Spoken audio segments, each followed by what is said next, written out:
Hey y'all, welcome back to my channel. I have another video for you today. I'm on a roll. I've got like 5 ready to be uploaded and scheduled. I have filmed 2 so far, so I am feeling very accomplished. So first of all, this is a video response to a challenge that I have actually had the time to do. So a little bit of a backstory. This week I found a new YouTuber, and I found her through Sabrina Kaye, who is the challenge here that I'm going to show you. So Sabrina Kaye, the country crafter, had been speaking about this person, Elicia, on her channel. And when I found Sabrina, I went back and I binge watched all of her videos. Probably, you know, in the past year, I guess I would say. So I kept hearing her comment on her friend Elicia, and that she had a channel, and that's Wagman510. Well, I'm also subscribed to Danielle over at the Pink Zebra Unicorn Crafter, and she had also been mentioning Elicia, so I was like, man, have I been under a rock or something? Let me go check her channel out. So that's what I did, and I've been binge watching her channel. She posts every day. She's over in the Holy Land, which I find extremely fascinating. I love her voice. Same with Sabrina. I love their voices. So as I was binge watching Elicia's channel, she did a little tour of her craft area there in the little space they have in Israel right now.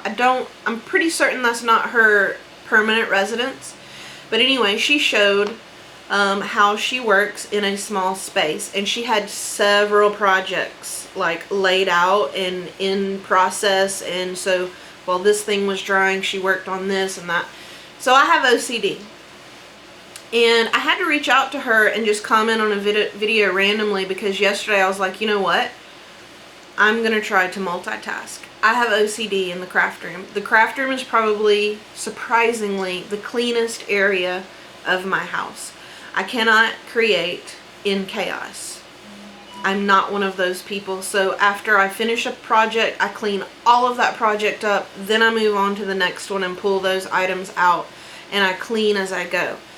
So it was a huge challenge for me to try and multitask, but I am happy to report that yesterday I got so many things done, and that is the reason I was able to enter Sabrina Kaye's challenge, because I challenged myself to create multiple projects at once, and surprisingly it was very successful. So Sabrina in the Country Crafter has a wonderful channel, and she has a little sidekick named Katie that appears in most of her videos, and I love that because I don't have a daughter, and it would be so cool if I had somebody to share my craft room with aside from the dogs that like actually like to craft and do stuff and, you know, talk maybe. But so it is super awesome that Katie has an element of the challenge for herself, and I customized that part of this challenge for her. So we'll show that first. There are some things I'm not done with, but they're quick items, and I'm just going to add them before mailing on Friday. So Katie asked, and as part of the challenge you could do, now not everything that I'm showing was mandatory, there were options, so I'll link that video below so that you guys can go check it out, but you do not have to do all of the things.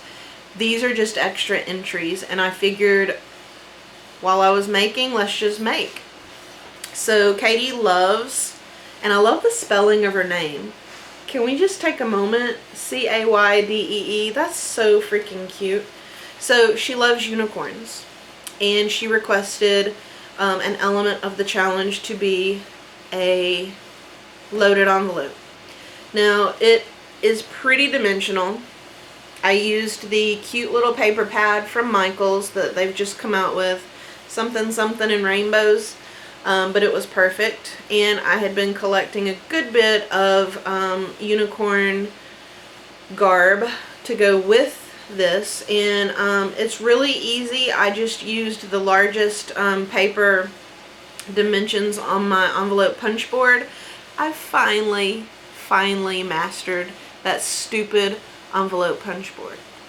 So I'm proud to say this was the first, you know, it's still got some flubs on it, but hey, I got it, and it's actually sticking and staying together and not falling apart on me, so I feel super accomplished by that alone. So I hope Katie enjoys this loaded envelope, and I can't wait to do more of these now that I know how to do it. Alright, the next option for this challenge, I feel like I have a hair right here. The next option was a memory dex card, and also you could do something or the whole project themed shabby. She loves shabby and vintage and rustic. So I pulled out the old Prima paper and I created this memory dex card. And this is weird. If you guys like this kind of like a project share front facing, let me know, because I was excited to use my video with the whole little hey y'all sign up. But so this is the memory dex card. It's fairly simple because this paper is so beautiful. I wanted this specific rose bush, if you will, here, so I just stickled it up. I elevated it on dimensions, so this is one copy of the paper here, and then I just built that part up. I do have a little purple eyelet here, and I have attached a dangle with ribbons and trims, and this particular trim here you'll see in several of the projects. So there it is there, and then it does have a little arrow charm, a little blinged out arrow, so she can take that off and use it, display it. I hope to God it doesn't fall apart because I am not the greatest at tassel making yet. So I hope she doesn't mind that I practiced on her. Alright, so the next thing was, the next item of the challenge was to create a card. And again, I went very simple. I struggle with cards, you guys. I don't know what it is, but I really feel like I struggle with cards, especially making my own card bases. So I did make my own card base here. Again, everything is the Prima lavender paper. I stickled up a little wooden butterfly. It was actually a different print on the other side, so I just flipped it over, stickled it up, added a doily and some ephemera, inked the edges because I'm all about inking my edges. I did take my scissors and I tried the distress technique. I don't have that tool, so that is on my shopping list, but then on the back here I just have my handmade by. I have not written in this. I'm actually going to give this to her to use. I've got to make an envelope for it, but I'll leave this blank for her to use if she chooses, and then I'll just add my little letter in there. So the other element was a pocket letter, and you guys, I don't do your normal pocket letters, okay? I bougie them up big time. Like, I zhuzh them up big time because I am a collage kind of artist, and I love the look of collage art. So in some people's perspective that might be a little junky, and that's okay, but I'm really proud of this pocket letter. So this might be a little hard to show, but of course it's with the Prima paper. This is the top three, and as you can see, I've decorated on the outside of the pocket letter. I really prefer to do that, you know, a lot. I will do the traditional style of pocket letters sometimes, but I just like the dimension and the fun that you can create by decorating the outside. So that is what we have on top. Bella. Then here is the middle. This middle pocket is not done. I can't decide if I want to do a shaker here or if I want to put her name. I'm leaning towards her name. So I did use the ephemera pieces, inked everything up. Everything in here is inked up and distressed a little bit. So these two I did decorate on the actual cards themselves. But this is the showstopper. So these decorations are all on the outside of the pocket letter. And I adhered everything with E6000. There's a mix of flowers and metal and burlap and paper and all kinds of stickly goodness. And I used some of the Prima texture paste on this. This was an ugly color, kind of brown. So I did some pearly shimmery paste. And everything is secure on here. It's not going to come off. The only challenge to doing pocket letters this way is it is a little bit harder to ship. So I have to just take great care and fold this in a way that it doesn't destroy anything.